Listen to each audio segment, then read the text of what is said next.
Here at St. Charles, we used a traditional model of classroom teaching, pulling caregivers off the floor and teaching classroom-style presentation. It was a pretty costly model and difficult to manage the amount of instructors that we needed. Getting somebody to a standard CPR education class in a classroom is always a challenge. It was very difficult to schedule to get people in there because you had to cover their shifts. And so not only are you paying for their time there, but you're also paying for someone else to cover them. People only got to practice once every 2 years. And so they really weren't that proficient when it comes down to actually doing CPR. When the pandemic hit, our command centers came to us and said that all classes would stop. I knew we would have 800 to 1,000 caregivers to certify, and I didn't know how we were going to do that. The staff themselves became very stressed. We have if you don't have your certification, you don't work policy. At St. Charles, we brought in the We Can Help model, which is dramatically different than our old traditional model. They didn't have to come to a classroom. They did tutorial online learning and then performed their skills at the RQI station.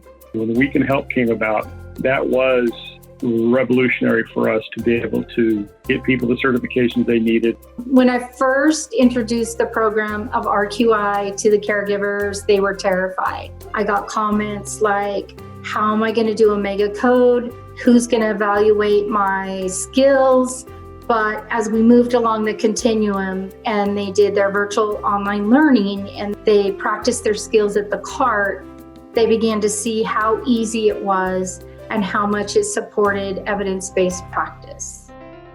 RQI is going to really open the door for the staff to be much happier. We can actually set them up to be able to do this while they're still on shift. They take a break, they go down, they do the computer part, they do the hands part, and we can actually incorporate that into their regular workday.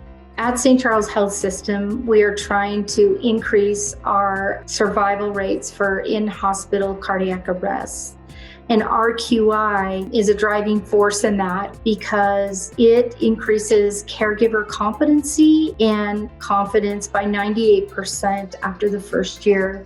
And we're able to monitor that through the RQI data and quality process. One of the benefits of using the RQI over the classroom system is in the classroom system, we have the diversity of those who do it all the time and those who never do it.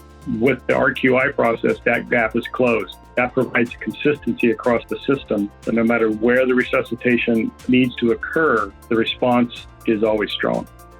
We saved $1 million a year. So in the middle of a pandemic, we were saving money by bringing in We Can Help and RQI.